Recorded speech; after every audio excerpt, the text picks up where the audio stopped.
네, 안녕하세요. 오늘도 무비 리뷰 시간인데요. 오늘 그 무비 리뷰를 해드릴 영화는 브라이언 드 팔마 감독의 1976년 작품 캐리입니다. 아, 1976년에 사실 제가 한국에 없었는데 제가 알기로는 이제 캐리라고 하는 이 영화가 난 그 한국 개봉이 됐었던 걸 알고 있어요. 한국 개봉이 됐었던 걸로 알고 있고 어, 그 소설 뭐 이런 것도 좀 이렇게 나왔었던 걸로 알고 있고요. 그런 작품입니다. 어, 뭐 브라이언 드 팔마가 워낙 유명하고 뭐 그 뭐 이 영화도 꽤 유명했기 때문에 뭐 이 영화에 대해서는 너무너무 잘 알고 있었는데 어제 보게 됐어요. 마침내 어제 영화를 보게 됐습니다. 그런 영화들이 많아요. 이 뮤비 리뷰를 제가 시작하게 된 게 바로 이 그 좀 반성하는 의미에서 이렇게 뭐 영화는 뭐 보지도 않고 이렇게 뭐 이렇게 이름만 하는 영화들이 워낙 이렇게 머리에 꽉꽉 차 있어가지고 이렇게 좀 보자 이거 영화를 좀 봐야 되겠다. 왜 안 보냐? 영화에 대해서 뭐 내용 알고 뭐 감독에 대해서 알고 뭐 이러면서 영화 진짜 그 영화 자체는 이렇게 안 봐왔던 그런 영화들이 워낙 많기 때문에 캐리 같은 영화는 뭐 이렇게 제가 중학교 뭐 이렇게 이럴 때부터 알고 있었으니까 거의 30년 돼 가는데 앞으로 또 30년 훌딱 지나가다 보면은 뭐 이제 그렇지 않습니까? 이제 뭐 시간이 남아 있을까 하는 그런 나이가 되기 때문에 어, 그래가지고 뭐 이렇게 어쨌든 겨우겨우 어제 보게 됐습니다. 일단 무비 리뷰를 해드리기 전에 조금 여담을 해드리자면은 제가 그 뭐 몇 번 그 무비 리뷰에서도 그 말씀드렸지만 그 요즘 그 방학이고 이렇게 좀 시간이 남다 보니까 그 멕시코 쪽에 좀 여행을 좀 조금 해봐야 되겠다. 그 좋은 기회거든요. 사실 그 멕시코 국경까지 50분밖에 안 걸려요. 차로. 그래서 거기서 이제 또 멕시코 가는 건 쉽습니다. 거기서 그냥 훌떡 없어요. 그 세관 검사도 없어요. 뭐 미국에서 멕시코 간다는데 뭐 검사할 거 있겠어요? 미국 쪽에서. 또 이제 멕시코 쪽에서도 검사를 안 하더라고요. 그냥 없어요. 아무것도. 그냥 차 몰고 50분 가서 거기서 이제 국경 넘으면 멕시코거든요.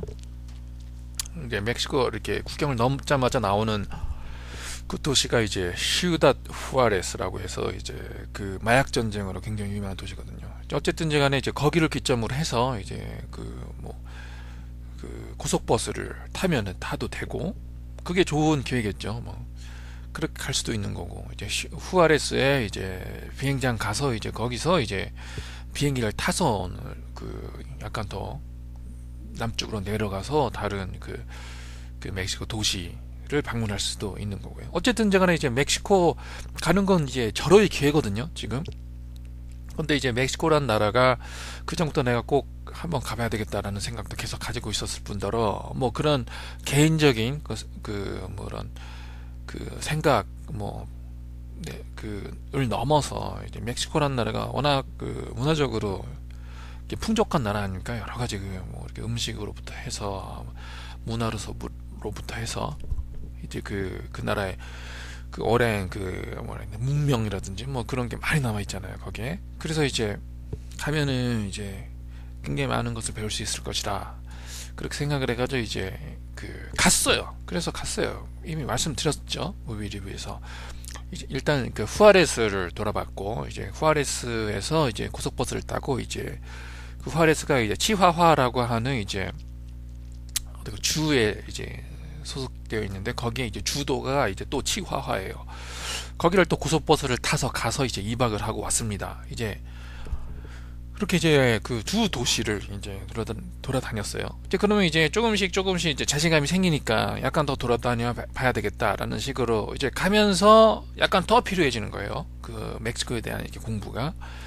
그 공부라고 하는 게 이제 치안이 되는데 그 치와와라는 후아레스를 잠깐 보다 후아레스가 가장 위험한 도시 중에 하나인데 그 멕시코에서 가서 잠깐 이렇게 보고 오고 이런 데는 문제가 없어요. 워낙 이제 큰 도시고 사람들이 많기 때문에 잠깐 제가 가서 돌아다니고 잠깐 오는데 뭐 이렇게 거기에 이제 그 이렇게 뭐라 그러냐 그 희생자가 된다든지 그 마약 전쟁 뭐 그런 건 없거든요.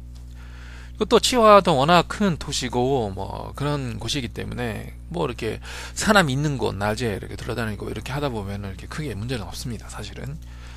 근데 이제 서서히 그런 안전한 여행, 잠깐 가서 도시를 보고 잠깐 오고 뭐 고속버스를 타고 큰 도시를 봐서 잠깐 오고 이거 이제 약간 더 이렇게 확실히 멕시코를 이리저리 가봐야 되겠다라고 하면은 이제 크게 돌아다니게 되거든요. 그럼 큰 도시만 가는 게 아니라 그 작은 도시도 돌아다니게 되고, 그리고 이제 제가 또 자전거 여행이라든지 오토바이 여행 이런 거를 많이 해왔기 때문에 이제 그런 욕심도 난다라고 하는 거거든요. 이제 자신감이 좀 생기기 시작하다 보면은, 그러면 이제 그때 이제 이 실정부터 좀 이렇게 봐야 돼요. 확실히 여러 가지 뭐가 위험한지, 어떻게 하는 게 위험한지.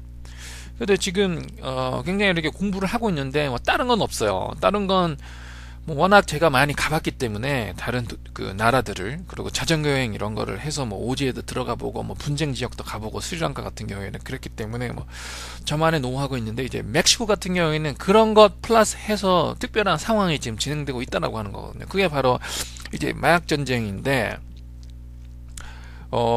조금 제가 예를 들어서 그런 좀 약간 그 정말 멕시코라는 데를 훑어 지나간다.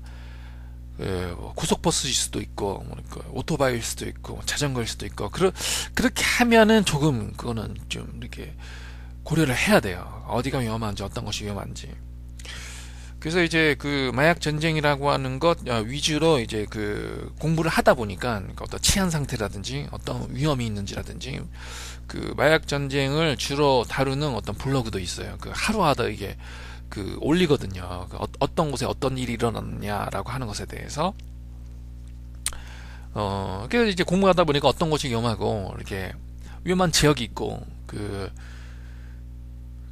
지금은 이제 후아레스라고 하는 곳이 예전까지는 가장 위험한 도시였는데, 지금 이 마약 전쟁이 서서히 후아레스 쪽은 이렇게 사그러져 들어가고 있고, 이제 이 동부가 굉장히 지금 위험합니다. 동부가 굉장히 위험하고, 그리고 이제 그 중서부 쪽에도 좀 위험해요. 근데 이제 그 중서부 이렇게 갔을 경우에는 그곳이 이제 마약이 그대로 이제 미국 쪽으로 넘어가는 그런 곳은 아니거든요. 그래서 이제 저는 어떻게 생각하면 많이 그런 그 사건은 많이 나고 있다라고는 하지만 내륙에 들어가면 들어갈수록 저는 안전하다고 봐요. 그래서 이제 가장 위험한 지역이 이 국경 지역이고, 국경 지역이 된다라고 하면은 사실은 이제 이 후아레스가 되는데, 이제 후아레스는 이제 조금씩 이제 위험도가 낮아지고 있고, 지금 동쪽 국경 지역이 가장 위험하고, 동쪽 국경 지역의 큰 도시들이 아니라 거기에 맞물려 있는 작은 타운들, 이런 데는 꼭 배워야 돼요. 왜냐하면 그런 타운들이 지금 모르겠어요. 이제 칼데론 2006년에 이제 대통령으로 당선된 이제 멕시코 현재 대통령 칼데론이 이제 마약과 전쟁을 벌이면서 이제 페데랄 폴리스랑 이 멕시칸 이제 군들이 이제 거기를 이제 점령을 해서 이제 치안을 이제 회복을 하고 있다라고는 하는데, 얼마 전까지 작년 뭐 1월 적까지만 해도 이 작은 그 타운 이런 것들이 그 무용지물 완전히 이 드럭 갱들이, 그러니까 멕시칸 드럭 카르텔이라고 하거든요. 이제 뭐 쉬운 우리나라 사람들이 알 수 있을 만한 영어를 쓰자면 이제 드럭 갱인데, 그런 사람들이 이제 치안을 완전히 장악할 정도의 그 사태가 일어나고 있다고 하더니, 후아레스만 해도 후아레스는 지금 군이 지금 깔려 있어요. 그래가지고 후아레스는 제가 이틀 있어봤고, 이제 그 후아레스 시외버스를 이용을 하려고 이제 왔다 갔다 2번을 했는데, 자전거를 타고 한 6시 정도만 하면 이렇게 군대들이 나와요. 쫙 하고 해가지고 이제 깔립니다, 군대들이. 그래서 이제 후아레스 지역은 괜찮지만 작년인가 뭐 그런 정도만 해도 이제 후아레스를 둘러싸고 있는 작은 타운이라는 것이 이 모르겠어요. 왜 그런 곳까지 그 군들이 이제 가서 이렇게 치안을 이렇게 그 안 하는지 모르겠지만은 이 경찰서 서장이 이렇게 납치가 된다든지 뭐 그런 식으로 해서 이제 엉망이더라고요. 이제 치안이. 그래서 이제 그런 곳은 이제 피해야 된다라고 하는 것들을 좀 이렇게 알았고, 이제 제가 이제 그런 것을 얘기하려고 했던 게 아니라 사실 그 이것을 빌려서 얘기를 하려 했었던 게, 이 마약과의 전쟁이라고 하는 게 이 미국이라고 하는 이 나라가, 제가 지금 살고 있는 나라가 큰 어떻게 보면은 책임이 있다라고 하는 거예요. 그 미국이 그 예를 들어서 이제 국가적 책임이라기보다는 이제 미국의 어떤 정부가 어떤 책임이 있다. 뭐 예를 들어서 뭐 그 미국 정부가 예를 들어서 뭐 그 그 이스라엘 뭐 이런 데를 이제 뭐 이렇게 지원을 해서 팔레스티나 뭐 이런 쪽에 이제 컴플레인을 한다. 뭐 이런 정부적인 차원이 아니라 이거는 약간 더 심각하다 할 수 있어요. 그 미국 사람들, 국민이 책임이 있거든요, 사실. 미국 그 정부가 차원이 있다라기보다는 미국 이 국민들의 이 책임이 있다라고 하는 게 뭐냐면은, 지금 이 모든 마약들이 지금 미국 쪽으로 지금 흘러 들어가고 있어요. 지금 멕시코가 생산을 하고 그러고 이제 미국 쪽으로 보내는 그런 곳이거든요. 그런 장소고, 거의 99.999%의 이제 소비는 미국에서 일어나고 있고, 그리고 그 달러, 워낙 미국 사람들이 마약을 소비를 많이 하다 보니까 그 달러들이 멕시코로 흘러 들어가고 있기 때문에 이제 가치가 있는 거죠. 죽이고 서로 죽이고 죽는 그런 전쟁을 벌이는데 가치가 있다라고 하는 거예요. 그럴 정도의 돈을 벌 수 있기 때문에. 그래서 이제 그럴 정도로 이제 미국 사람들이 그 마약을 소비를 하고 있기 때문에 그런 돈이 지금 흘러 들어가고 있고, 흘러 들어가고 마약들은 다 미국 쪽으로 흘러가고 있고요. 그런 것이 문제고, 또 이제 그 마약 전쟁을 벌려면 무기가 필요하잖아요. 그럼 무기가 지금 그럼 멕시코에서 지금 생산을 하고 있냐, 무기를? 멕시코는 무기 생산도 할 수도 없고, 거기는 무기 소유도 할 수가 없어요. 거기는 굉장히 단속이 심해요. 한국이랑 똑같다고 생각하면, 다른 나라랑. 그러면 그 무기를 어디서 얻느냐? 멕시코 이 드럭 갱들이 그럼 무기들을 어디서 얻느냐? 그러면 다 지금 미국에서 흘러 들어오고 있거든요. 무기는 미국에서 흘러 들어가고 있고, 달러는 미국에서 흘러 들어가고 있고, 마약 전쟁은 멕시코에서 벌어지고 있고, 멕시코에 있는 코케인, 마리화나, 그리고 메타암페타민, 그것들이 다 지금 미국 쪽으로 지금 흘러 들어가고 있다라고 하는 거예요. 그러면 이제 무기 뭐 이런 것들에 지금 뭐 정부에서 지금 무기를 수출하고 있느냐? 그게 아니거든요. 다 건숍이 있거든요. 미국의 텍사스라든지 뉴멕시코, 애리조나는 다 이제 개인이 운영하는 이게 건숍이라고 하는 게 있다라고 하는 거예요. 그러면은 건숍에서 합법적으로 그런 무기들이 결국은 흘러가 들어가고 있다라고 하는 거예요. 그럼 건숍 오너 그 사람들은 합법적으로 판다라고 하지만, 합법적이죠, 파는 거는. 근데 결국은 그게 세컨드 셀링, 서드 셀링, 포스 셀링 이렇게 하다 보면은 결국은 그런 것들이 멕시코 쪽으로 흘러 들어가고, 그것이 이제 이 사람을 죽이고 죽는 뭐 이런 쪽으로, 이런 수단으로서 이제 이용이 되고 있다라고 하는 거거든요. 그러면은 이제 미국은 결국은 어떤 피도 흘리지 않고 돈은 벌고 있고, 그리고 미국 사람들이 그렇게 원하는 마약들은 잘 흘러 들어오니까 싼 값으로 지금 애용을 할 수 있을 정도로 지금 되고 있고, 그럼 결국은 그건 뭐냐라고 하는, 그럼 다 하는 사람들은 그럼 멕시코 사람들 뿐이라고 하는 거예요.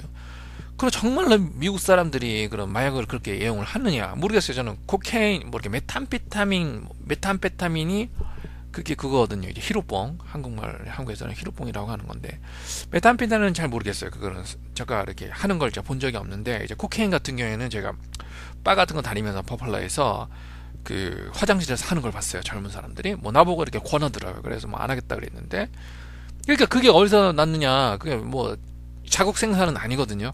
버플로라고 하면은 지금 뉴욕의 북쪽에 캐나다랑 이제 국경을 이렇게 면에 있는 그런 도시인데, 그런 코케인이 지금 어디서 왔느냐라고 하는 거예요. 그럼 최소한 생산지는 콜롬비아 아니면은 멕시코거든요. 그래가지고 이제 국경을 넘어서 그것이 이제 아메리칸 하이웨이를 쭉 타갖고 이제 버펄러까지 올라가서 거기서 또 캐나다까지 올라가겠죠. 캐나다 사람 안 하겠어요. 뭐 미국 사람 정도는 안 한다. 뭐 그럴지라도 이제 계속 할 것이란 말이에요. 캐나다 쪽에도. 그리고 이제 마리화나 뭐 이런 거는 지금 다 하고 있다라고 하는 거예요. 미국 사람들이. 제가 무슨 그 라스베가스에 살면서도 지금 하는 사람들을 지금 아는데 제가 알 정도니. 그러면은 그 사람들이 그 알면서 피고 있다라고 하는 거거든. 미국 사람들이 뭐 미국 사람들이 뭐 정의를 사랑하고 미국 사람들이 무슨 어쩌고저쩌고 해봤자 뭐 그런 전혀 그런 게 아니에요. 사람들은 뭐 그런 거 게이트한 거 다 하고 있으니까. 그러면 나는 이렇게 레코멘데이션 하고 있으면 그렇게 하고 싶으면은 네가 그 뒷마당에 그거를 재배를 해라 이거예요. 마리화나를 그렇게 뭐 어차피 그 재배를 하나 피나 뭐 어차피 둘 다 그 불법인데. 그러면은 정말 양심이 있고, 그러고 숨어서 할 자신이 있고, 그러고 펴야 되겠다라고 하면은 마리화나를 왜 멕시코에서 생산이 되는 그런 마리화나를 하냐라고 하는 거예요. 그 자기 마당 뒤에 조그맣게 해가지고 자기 재배를 해가지고 하란 얘기죠. 이것도 팔지는 말고 자기 친구들이라든지 그런 사람들끼리 피란 얘기예요. 그런 식으로. 그러면은 이제 그건 아닐 거 아니에요. 그게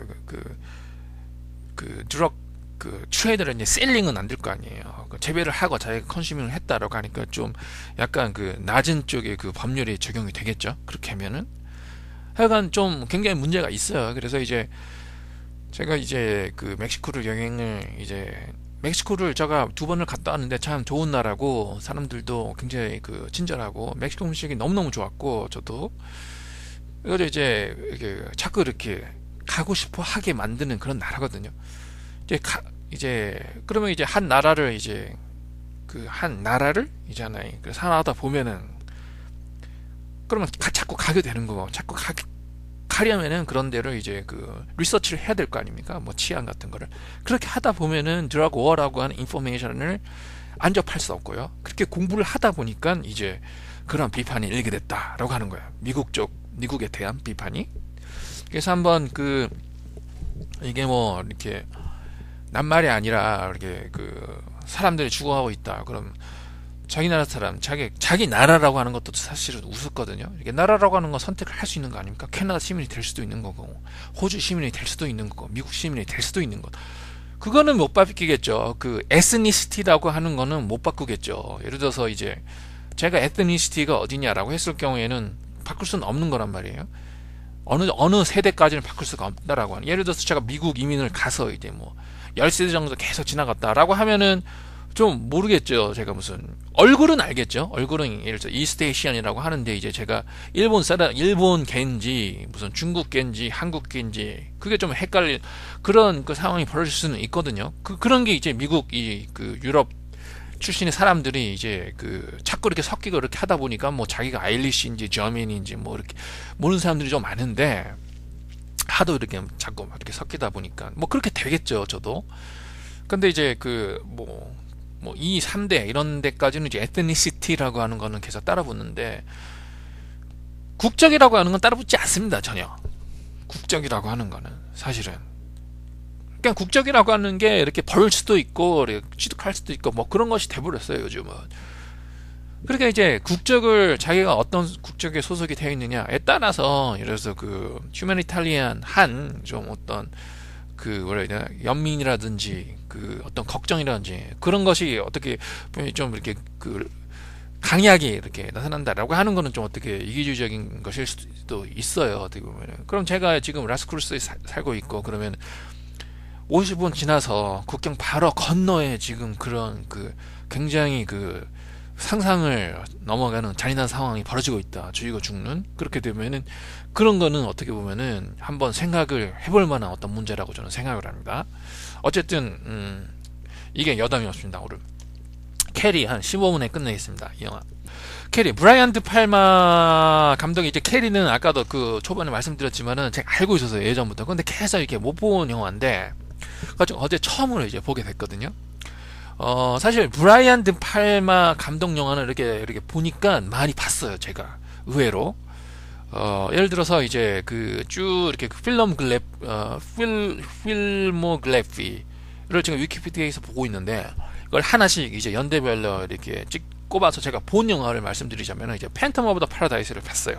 옛날에 봤습니다. 이거는 팬텀 오브 더 오페라라고 하는 이제 그 유명한 이 영화이자 그 뮤지컬 있지 않습니까? 이거를 이제 락 현대로 이제 그 배경을 현대로 옮겨서 음악을 락으로 바꿔서 이제 그 새로운 스타일로 이렇게 만든 그 영화가 팬텀 오브 더 파라다이스인데, 이게 의외로 이게 잘 안 알려져 있어요. 근데 이게 좀 다소 이렇게 여러 가지 분위기 뭐 이런 것들이 락키 호러 피규어처럼 좀 비슷한 뭐 이런 것도 있는데, 이게 조금 매력적인 영화예요. 그렇게 저는 좋아해지지를 못했는데 조금 괜찮은 모멘트들도 있고, 이제 컬트 필름으로 지금 간주가 되어 있는 그런 영화예요. 어쨌든 이 영화를 봤고요. 그 다음에 이제 그 Dress to Kill이라고 하는 영화를 재작년쯤에 봤어요. 그리고 이제 스카페이스라고 하는 영화를 옛날에 그 삼류극장, 한국의 삼류극장에서 한 고등학생 때인가 그때 한번 본 기억이 나고, 그리고 이제 언터처블을 봤고요. Casualties of War, 이거는 예전에 대학생 때 친구 집에 놀러 가서 이 영화를 봤어요. 근데 거의 기억이 안 나요. 그 다음에 이제 칼리토즈웨 이거 봤고요. 이렇게 본 것 같네요. 이렇게 본 것 같아요. 근데 이제 어느 정도 봤잖아요. 이렇게 뭐 이렇게 하나 보고 두 개 본 게 아니라 최소한 5개 이렇게 봤는데, 사실 저는 브라이언 드 팔마를 별로 좋아하지 않고, 브라이언 드 팔마가 이렇게 어떻게 보면은 그냥 제 스타일이 아니고 이렇게 감히 개인적으로 말씀드리자면은 그렇게 이렇게 어떻게 보면요, 그 고전적인 의미에서 능력 있는 감독이라고는 보지 않아요. 왜 그러냐면은 이 사람의 이제 스토리텔링 능력이 그렇게 좀 떨어진다고 보거든요. 스토리텔링 능력이라든지 그 캐릭터 묘사라든지 캐릭터 디벨롭먼트 이런 거를 좀 잘 못하는 감독으로 알고 있어요. 그 대신 이 사람이 잘하는 게 이제 카메라 워크라든지 그런 거를 잘하고, 다소 이렇게 언터처블도 보면 알겠지만은 조금 특이한 어떤 연출, 어떻게 보면 좀 자기적인 연출이라고 해야 되나? 그러니까 히치콕 같은 경우에는 예를 들어서 이렇게 연출 테크닉도 좋지만은 캐릭터 디벨롭먼트, 고전적인 의미에서도 히치콕은 능력 있는 감독이고, 이노베이티브한 어떤 테크닉, 연출 테크닉 이런 면에서도 굉장히 능력 있는 감독으로 저는 보거든요. 근데 이제 브라이언트 팔마 같은 경우에는 후자만 이제 히치콕에서 배웠지, 이제 예를 들어서 고전적인 의미에서 이 스토리텔링 능력 이런 것은 떨어진다라고 하는 거예요. 그런 거를 이제 확실하게 알 수 있는 영화가, 예를 들어서 이제 드레스 투 킬이라든지, 드레스 투 킬 이런 영화를 보면은 정말로 좀 이렇게 난처할 정도, 보기에 정말 이게 브라이언 드 팔마야? 이게 정말로 이제 히트메이커야? 참 오래도록 참 이렇게 메이저 감독 역할을 해왔구나, 이 정도 능력 가지고 뭐 이럴 정도로 좀 난처할 정도로 이제 좀 그런 영화거든요. 이 영화가 저도 이렇게 봤는데 좀 이렇게 레지아와든가 뭐 이런 걸 많이 받았다라고 하더라고요. 근데 이제 뭐 그 다음에도 이제 존 트라볼타 이제 주연으로 해서 뭐 브라우아웃라든지 뭐 스카페이스, 계속 이 메이저급, 최소한 메이저급 영화의 이렇게 컨트랙트를 계속 만들어 놨다라고 하는 게, 언터처블에서 이제 폭발이 돼서 이제 데이트를 치는데, 뭐 언터처블은 제가 이렇게 좋은 영화라고 봐요. 괜찮은 영화라고 제가 봐요. 근데 이제 그렇게 재밌게 봤다라고는 생각하지만 그렇게 이렇게 재밌게 보진 않았어요, 사실. 그리고 굉장히 어떤 어떻게 얘기하면 되나, 이제 고전적인 의미에서 굉장히 잘된 영화라고는 보지 않아요. 근데 어쨌든지 간에 결과적으로는 잘 만들어졌어요. 물론 이게 로버트 드니라든지 션 코넬이라든지 그런 중견 배우들의 이제 연기도 좋았고, 케빈 커스너가 이때가 전성기 아닙니까? 케빈 커스너가. 그래서 워낙 케빈 커스너가 연기를 못하는 배우긴 하지만 이제 전성기 때 이제 나왔다라고 하는 뭐 그런 것도 있었고, 이제 엘리오 모리코네의 음악이 너무너무 좋았어요. 너무너무 좋았어요. 그런 게 이제 브라이언 드 팔마의 이제 껄떡거리는 어떤 연출이라고 해야 되나, 좀 껄떡거려요. 이제 인위적이라고 하는 거예요. 그게 이제 아까 말씀드린 이제 히치콕적인 이제 그 이노베이티브 카메라 워크라고 하는, 그러니까 이제 이 자꾸 신경을 쓰이게 되는 거죠. 카메라 워크라고 하는 쪽에 신경을, 그러니까 고전적인 영화라고 하는 거는 그런 쪽에 신경을 쓰게끔 만들면 안 되거든요, 사실. 그러니까 이 스토리 전개라고 하는 거, 이런 거에 몰입을 시켜야 돼요. 근데 이제 영화를 보다 보면은 테크닉 멋있네, 화면 뭐 이런 식으로 이제 조금 감상하는 이런 그 어텐션 이런 것이 이제 그 좀 갈라지게 될 때가 있어요. 근데 그런 게 하나의 어떻게 보면은 좀 이 그 현대적인 어떤 테크닉이라고 할 수 있는데, 또 브라이언 데 팔마 같은 게 이제 캐리어스를 보여주는데 좀 카메라 이제 여러 가지 이제 카메라 테크닉을 좀 보여줍니다.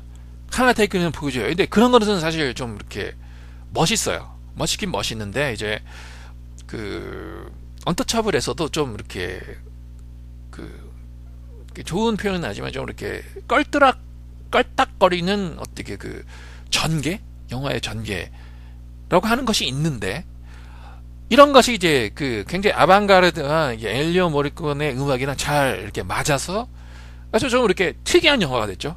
특이한, 그러니까 언터처블이라 이 영화가 이렇게 메이저급 히트를 했다라고 하는 게 조금 이렇게 퀘션 마크가 들긴 해요, 사실. 근데 그렇게 그 좀 이렇게 컨벤셔널한 영화는 아니거든요. 좀 이렇게 전위적인 그 좀 그런 요소들이 많이 가미가 되어 있는 영화라고 생각합니다. 언터처블이. 어쨌든 간에 이제 브라이언 데 팔마 감독, 그런 의미에서 이제 조금 제가 그렇게 좋아하는 감독은 아닌데, 그래서 캐주얼티 오브 워 같은 경우에는 기억이 안 나요. 영화를 봤는데 전혀 기억이 안 나요. 어떤 영화였는지.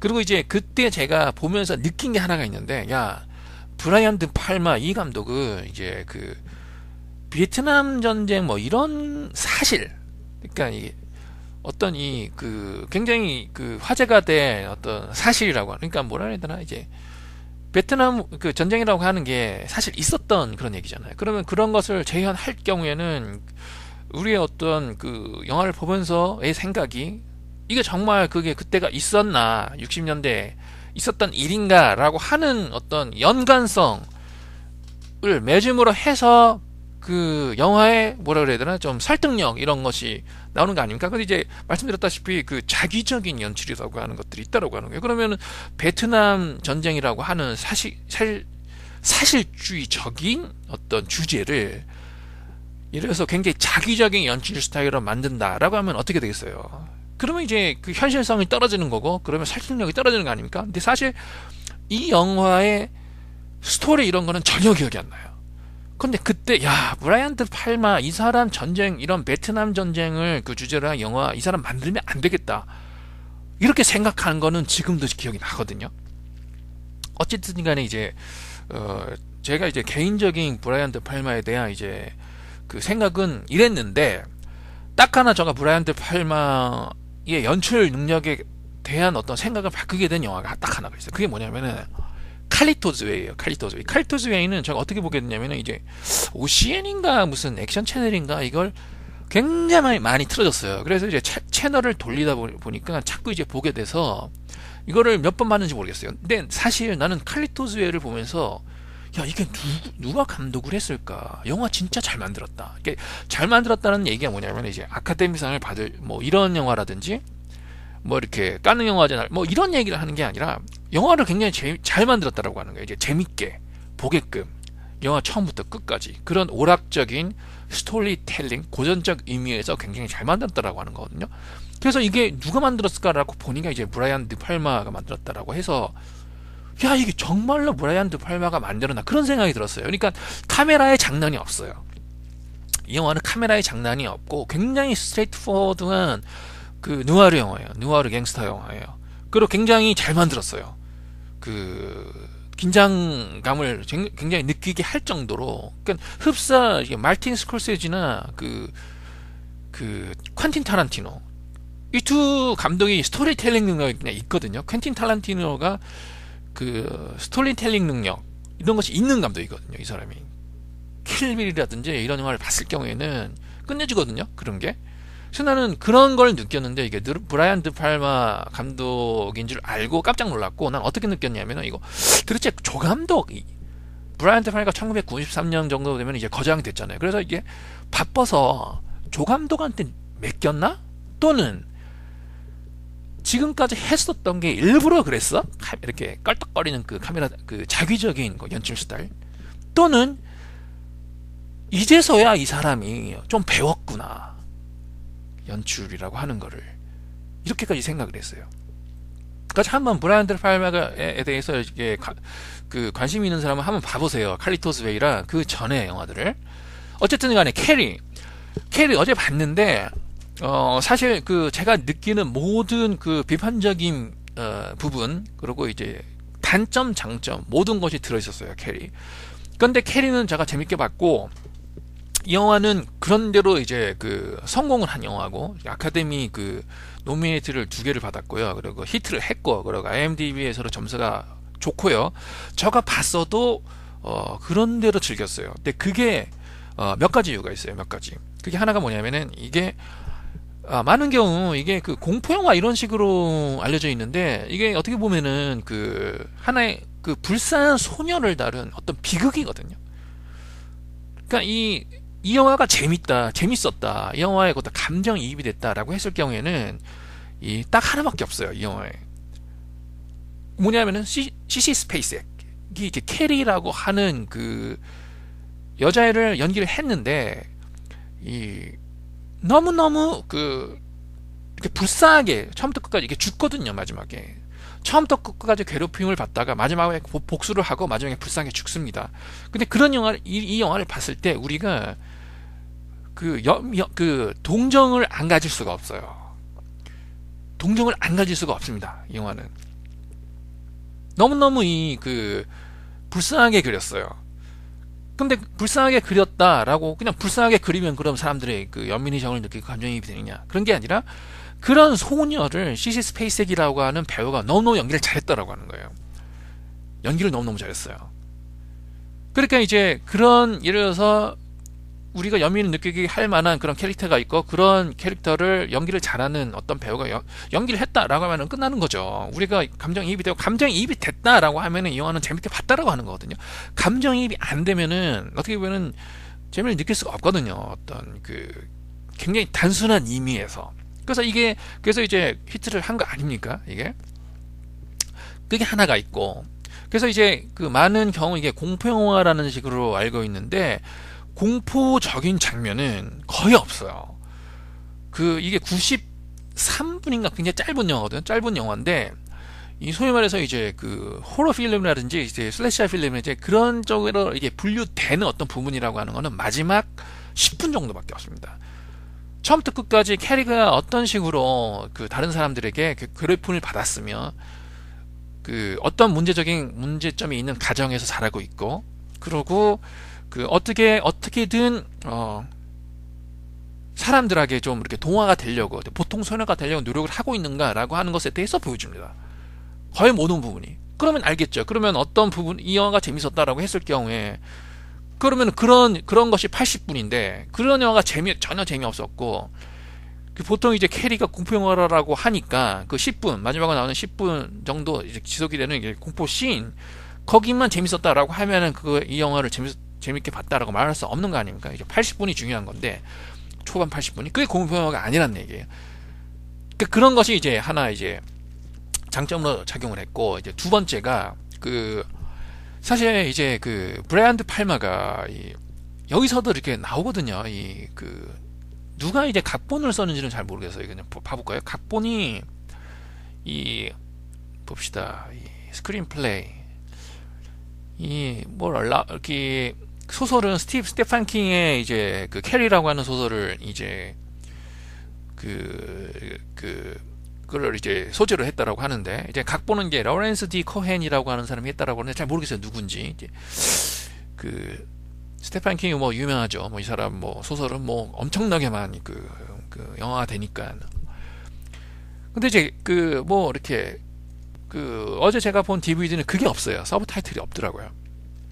그래가지고 좀 걱정을 하면서 이렇게 왜냐면 이렇게 서브 타이틀 있으면은 좋거든요. 이렇게 다 볼 수 있으니까. 근데 없을 경우에는 이제 들리기도 하지만 안 들릴 수도 있어요. 그래서 조금 걱정을 했는데 이제 들리더라고요. 근데 이제 별로 이렇게 내가 이렇게 보기에도 좀, 야, 진짜 유치하다, 대화가. 정말로. 스크린 플레이가 안 좋아요. 그리고 이제 스크린플레이가 안 좋다.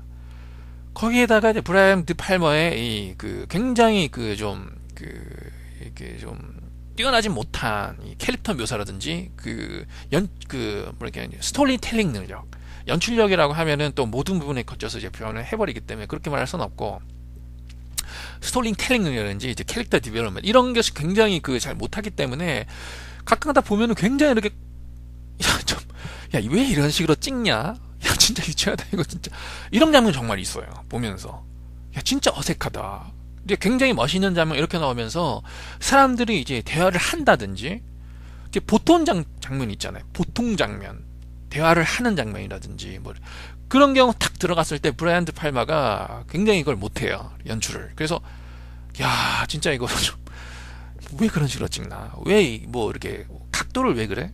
왜 커팅이 왜 이런 식으로 해? 왜 이런 식으로 사람들이 앉아? 왜 장수로 이런 데를 택했어? 야 클로즈업 이런 식으로 나오면 안 되지.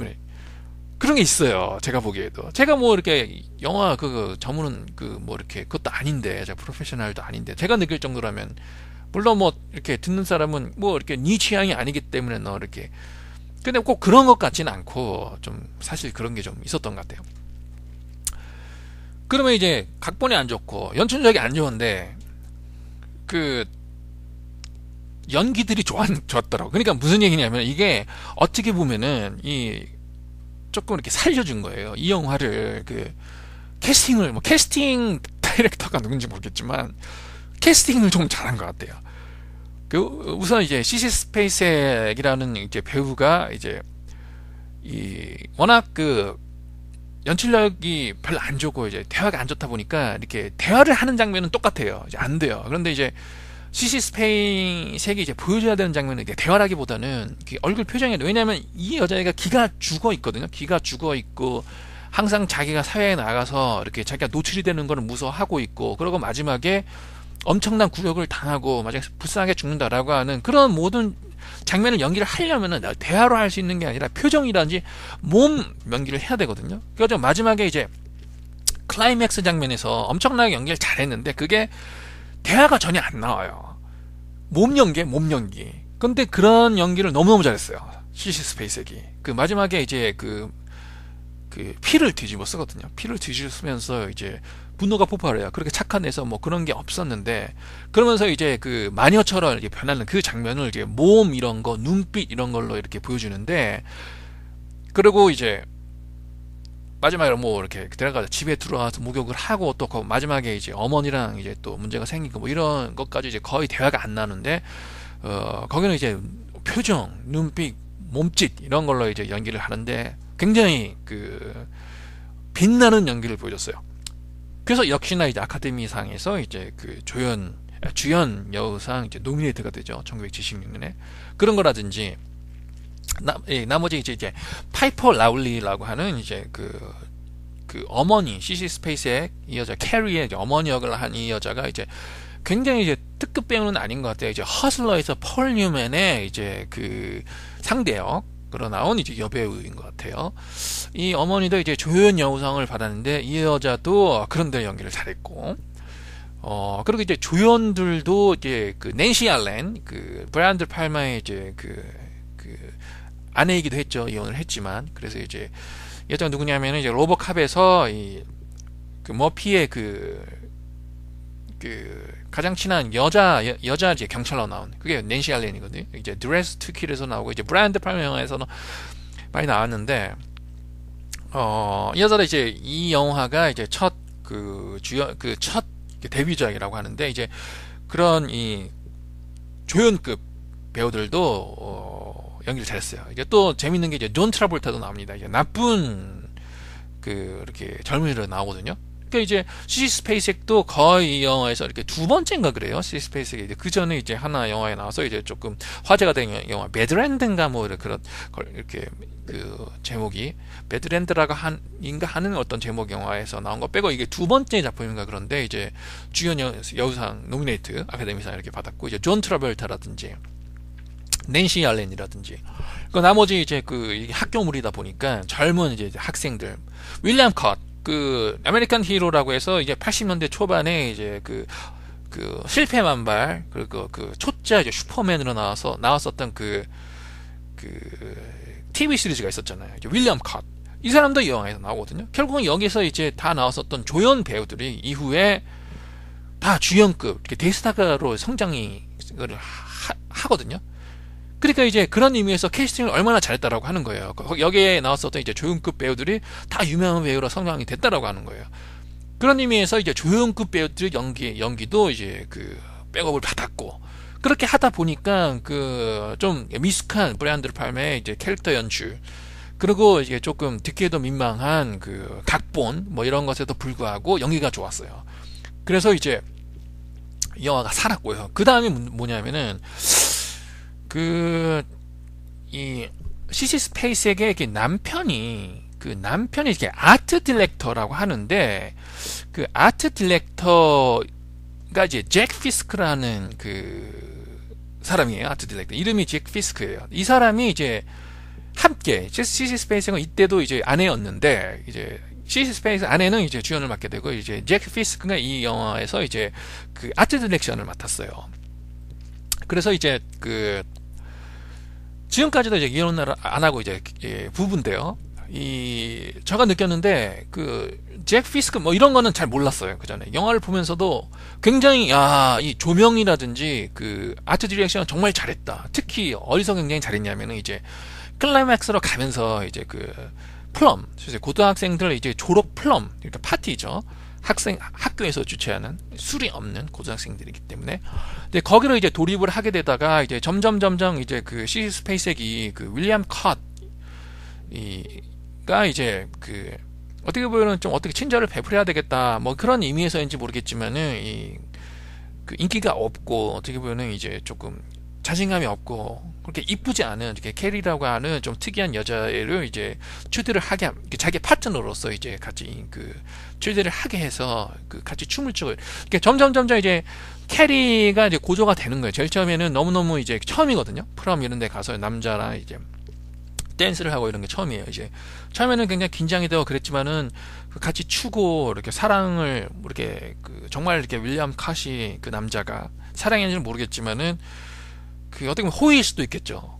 조금 이렇게 도와줘야 되겠다. 이 여자애가 그 자립을 할 수 있도록. 근데 그렇게 그 도와주는 거예요. 어쨌든지 간에. 그래서 이제 춤을 추고 이렇게 하다 보니까 이제 고조가 돼요. 캐리가. 그때부터 이제 그 굉장히 환상적이 돼가요. 이 파티 장면이. 환상적이 돼가서 이제 마지막에 이제 프롬 퀸으로 이제 그 추대를 됐는데 그게 함정이었거든요. 그래서 이제 모든 사람 앞에서 이제 그 돼지 피를 뒤집어 써요. 그때부터 이제 분노가 폭발이 돼서 그때부터 이제 초능력, 캐리가 이제 초능력이 있거든요. 그래서 이제 몰살을 하기 시작하는데 그 장면들, 이렇게 멋있는 장면들이 굉장히 많아요. 이렇게 불이 이렇게 확 불타는 장면이란지 뒤에서 그런 이렇게 그 집에서 걸어 나오는 장면이란지 그런 이제 시각적, 그러니까 특수 효과라기보다는 그 미적인 어떤 효과라고 하는 거를 굉장히 잘 표현을 했길래 참 괜찮다라고 했더니만 이 미술 다이렉터가 바로 이제 시시 스페이스에게 남편이 잭 피스크라고 하는 사람이 담당을 했다라고 하는. 그래서 이제 그런 의미에서 이제 그 많이 운이 좋았다라고 전 생각을 하거든요. 브라이언 드 팔마가. 그래서 결국은 이 캐라고 하는 영화가 그래도 이제 그 흥행을 한 걸로 알고 있어요. 흥행을 했고, 제가 알기로는 이제 언터처블이 나오기 전까지는 가장 이제 이름이 그 브라이언 드 팔마의 가장 이제 대표작으로 알려 있었다라고 생각이 됩니다. 그 스카페이스 뭐 이 영화도 이제 컬트적으로 이제 좋아하는 사람이 있긴 하지만, 그 스카페이스가 이제 아카데미상 노미네이트 이렇게 됐다라고는 기억이 안 된 걸로, 그렇게 된 걸로 기억하진 않거든요, 사실. 잠깐 볼까요? 스카페이스 아카데미 노미네이트가 되거나 뭐 그렇게 됐다고는 보지 않아요, 영화가. 네, 그런 거 없어요. 근데 최소한 캐리 같은 경우에는 이제 주연 여우상이랑 이제 조연 여우상 아카데미에서 이제 그 노미네이트 정도니까. 그리고 이제 결국 언터처블에서는 션 코네리가 조연 남성을 이렇게 수상을 하지 않습니까? 그래서 그런 의미에서 이제 그러니까 이제 볼만한 영화로 만들어졌다라고 하는 거예요. 그래서 제가 이렇게 보기에도 굉장히 잘 만들었다라고 생각하진 않아요. 사실 그렇게 그 마스터피스라든지 이렇게 클래식 뭐 이렇게 생각하진 않습니다. 정말로 제가 말씀을 드리겠는데, 그러나 이제 처음부터 끝까지 그런 대로 볼만한 영화다라고는 말할 수 있어요. 캐리가 그렇게는 말할 수 있을 것 같습니다. 무슨 얘기를 하려고 그랬는데, 전체적인 평점은 한 85점 정도, 이제 90점 정도 주면은 이제 무슨 명작이라든지 이제 클래식이 돼버리기 때문에 그렇고, 이제 80점 중에는 이제 80점은 좀 이렇게 범작 이런 식으로 가버리지 않습니까? 그래서 이제 그런 데를 볼만한 영화이기 때문에 이제 85점 정도 주고 싶습니다. 스카페이스 같은 경우에도 제가 366장에서 봤다라고 했는데 전혀 기억이 안 나거든요, 이 영화에 대해서. Casualty of War 이것도 전혀 기억이 안 나고, 재작년에 본 이제 Dressed to Kill 이 영화도 이제 보면서도 좀 이렇게 좀 그렇다라는 생각이 들었는데 지금도 기억이 안 납니다, 영화에 대해서.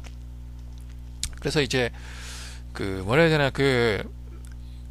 감독이라든지 어떤 성공이라고 하는 게 좀 굉장히 미묘한 것 같아요. 그렇게 사람이 노력을 한다라고 해서 꼭 성공이 되는 것도 아니고, 물론 노력은 필수죠. 노력을 전혀 안 하는데 성공할 수는 없겠지만은, 노력을 한다라고 해서 성공하는 것도 아니고, 능력이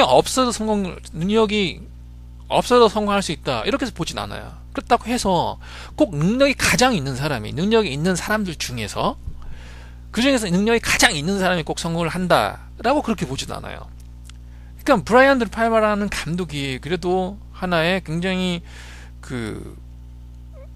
현대 영화사에 한획을 그은 감독이 됐지 않습니까? 이 사람이 이렇게 만든 영화를 쭉 보기만 해도 굉장히 많은 작품을 감독을 했고, 굉장히 많은 팬을 거느리고 있고. 근데 그렇게 된 게 꼭 저는 브라이언 드 팔마의 이제 연출 능력이 뛰어났다라고 보지를 않는다라고 하는 게 뭐냐면, 이게 성공이라고 하는 게 어떤 운 이런 것도 굉장히 크고, 얼마나 이렇게 주위에 모이는 사람들의 총체적인 어떤 서포트를 받을 수 있는가, 그런 게 굉장히 큰 것 같아요. 저는 아무리 그 사람이 연출력이라는 능력이 있다라고 해도 그 사람 혼자 특히 영화 같은 경우에는 혼자 안 되거든요. 그래서 오성 웰즈 같은 경우에는 엄청난 연출 능력이 있음에도 불구하고 그 사람이 워낙 고집이 세고, 그러한 고집이라든지 연출 스타일이라니 자기의 예술 어떤 철학 이런 것들이 당시에 이제 헐리우드의 어떤 제작 시스템이라고 하는 것이랑 전혀 그걸 매치를 못했기 때문에 결국은 어떻게 보면 몰락이 된 거죠. 캐리어적으로는 이제 몰락이 된 거잖아요. 그래서 이제 자기의 활동 능력을 이제 미국에서 활동을 할 수가 없기 때문에 어쩔 수 없이 이제 유럽에 가서 이제 저예산 영화를 찍다가 이렇게 저예산 영화에 출연도 하고 그렇게 돼서 거의 80년대 초반에 죽었는데, 그럴 정도에는 이제 전설적인 존재로밖에 안 됐죠. 컨템플러리가 되는 게 아니라 이제 과거의 인물이 벌써 돼버렸죠. 70년대, 60년대만 해도 과거의 인물이 벌써 돼버렸죠. 70년대, 80년대 이렇게 되면서 스티븐 스필버그는 과거의 인물이 아니잖아요. 이 사람이 70년대 초반부터 이제 감독 생활을 해가지고 이제 80년, 지금 30년, 40년 가까이 감독을 하는데, 이제 스티븐 스필버그라든지 마틴 스콜세지 과거의 감독은 아니거든요. 이 사람 브라이언 드 팔마도 지금 현재 계속 감독을 하고 있고요. 근데 이제 오성 웰즈 같은 경우에는 이제 과거 인물 됐잖아요. 한 10년, 한 20년 갈까요? 20년 갔나요? 20년 못 간 걸로 알고 있어요, 이 사람 전성기가 감독으로서. 근데 벌써 이제 10년, 15년 지나는 게 과거 인물이 돼버리고. 그러니까 그런 거는 한번 이제 영화를 이렇게 보고, 이제 영화사를 보고, 어떤 필모그래피 이런 것을 보고, 어떤 감독이 어떤 우여곡절 끝에 지금 이 감독이 됐는가라고 하는 것을 이렇게 유심히 살피다 보면은 여러 가지 걸 느낄 수 있다고 그렇게 생각을 합니다. 근데 캐리는 그런 영화였고요. 네. 그러면 오늘 이 정도로 무비 리뷰를 마치겠습니다. 그러면은 안녕히 계세요.